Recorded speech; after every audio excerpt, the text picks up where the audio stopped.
English doesn't necessarily match there real well. But it says that He reveals deep and hidden things. He knows what lies in darkness, and light dwells with Him.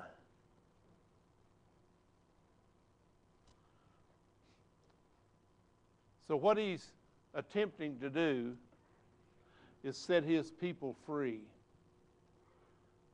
And that's going to be coming up quite often.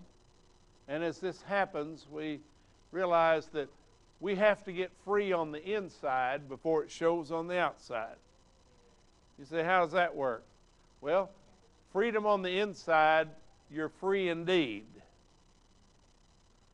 Paul was locked up and had a chain on his leg, but was he free? The body wasn't free, but he was free. And you can commune with God, but He knows where the dark things are lying, and some things are in our lives that could be holding us back. Now, are these things that you think about every day? Probably not. But as we progress along and we know that our Christian life is a series of steps, it is a process. And as He processes us along, we'll have times of greater freedom. And as He places Himself there, because He is in charge of everything. I think this verse says something about the times and the seasons, but it also says in verse, let's see where that verse is, verse 19 there, He talks about the seasons, and it also says here, praise be to the name of God forever and ever, wisdom and power are His. He changes times and seasons. He sets up kings and deposes them. What in the world does that mean? He sets up kings and deposes them. What does that mean? Yeah, He raises them up. Then He puts them down, if need be. And how does He do that? However He decides.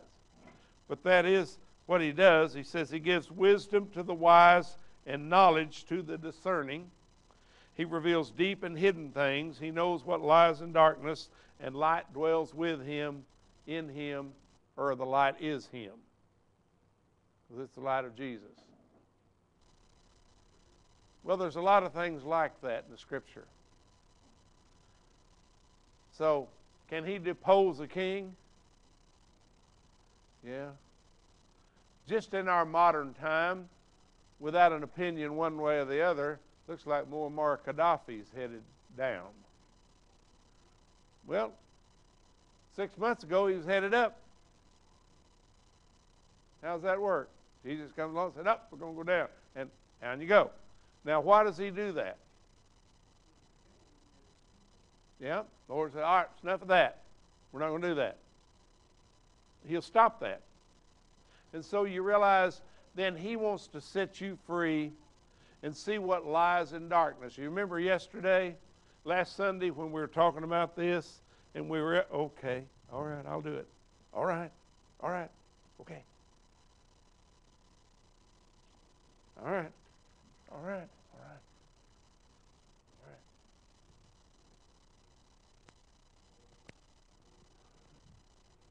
Sometimes you can't keep up with Him.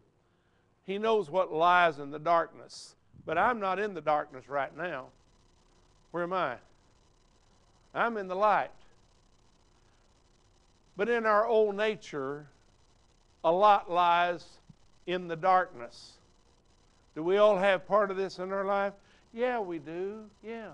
We've all got some of this. But it's a process to get that out of us so that we move closer to the light. And He starts us out here. So what are those deep, dark things here?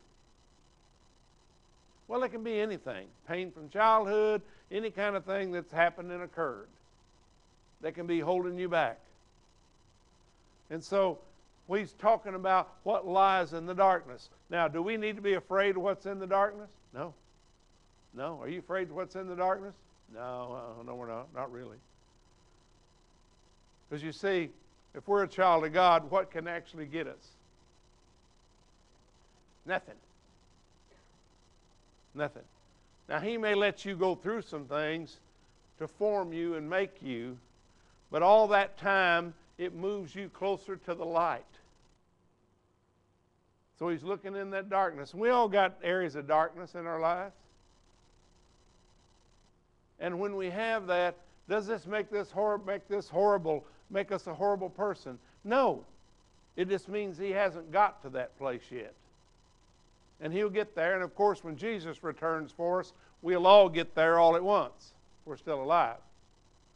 And you know, death is a blanket to contain us until that day. So death is an escape from here, not a tragedy. But then the darkness needs to be to where we're put into the light. He puts us into the light. And so we have knowledge that He's in control. Now, does He judge nations? Oh, yeah. Does He judge states? Yeah. Judges countries, continents, cities, people, and individuals. But He has a right to do that, right? Why? He is the ultimate judge. So that which was perfect died for that which was imperfect. So what's in the light He's talking about is what He has birthed in you, but the darkness, He sometimes knows that it has to be revealed to us so that we can in fact get out of the darkness and come more into the light. Now, can the darkness of your soul and anything that's there that's left over, can it survive in the light? It can't. But He purifies it. He purifies it and does that for our benefit. And He purifies us over and over and over. And He also blesses us, cares for us, and makes provision for us. All kinds of things. All right, I'll tell them about it.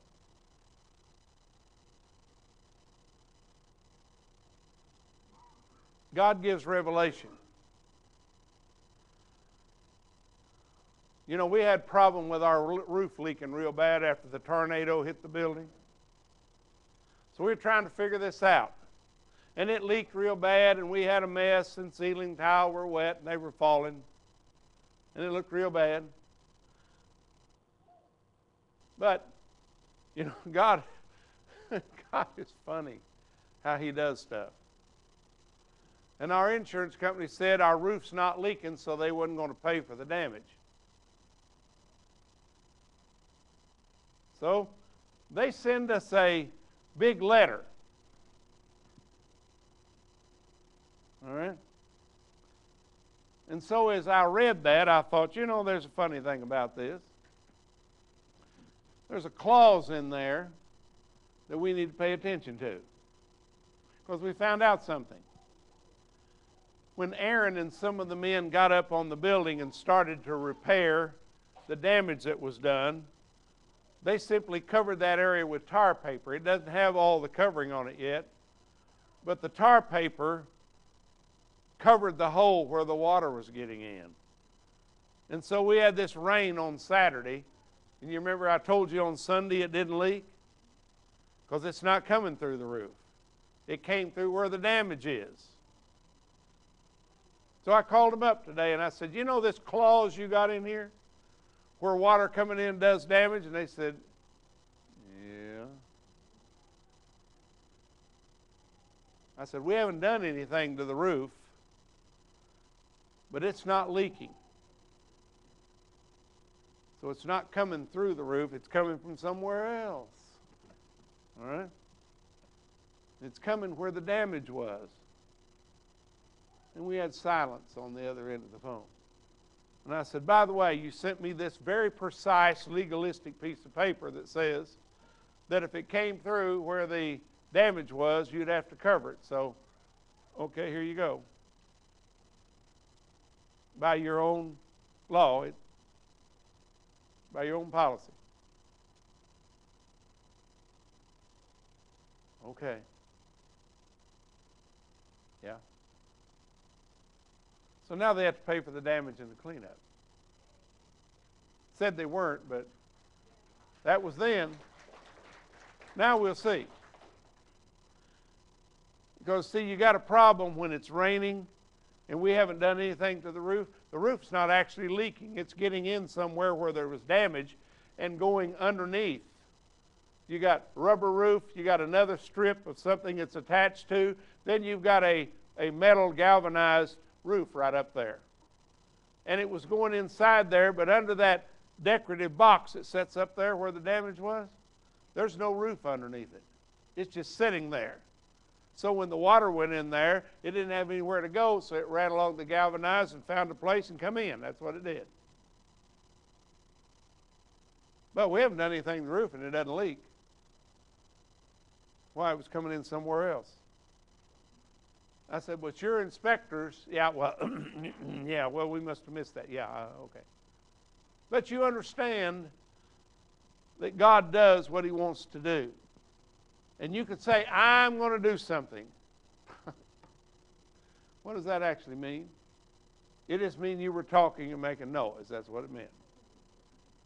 So we'll see what happens with this. It's real interesting. Because some tar paper stopped the water from coming in that spot. Now, we've got stuff to go ahead and fix it. We'll get to it. The rain will let us do it. But this is knowledge that God gives you. So he takes up and puts down when he decides. But what he does will always be righteous. Now, do you always make righteous judgments and righteous thoughts and righteous plans? No. But you're capable of it in your born-again person. Okay, so this is what we're talking about tonight. He knows where the dark places are, where the demons can plague you. As we said Sunday, what is a woolly booger? Somebody tell me. I use the word woolly booger. What's a woolly booger? Just another name for demon. I said, well, the woolly boogers. The woolly boogers are out in the dark. Did you know that? Oh, you knew that, right?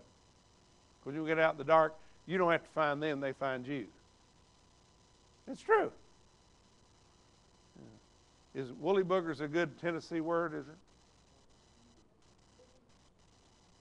Well, booger man, huh? Boogie man? All right. Is that a good Georgia word, boogie man?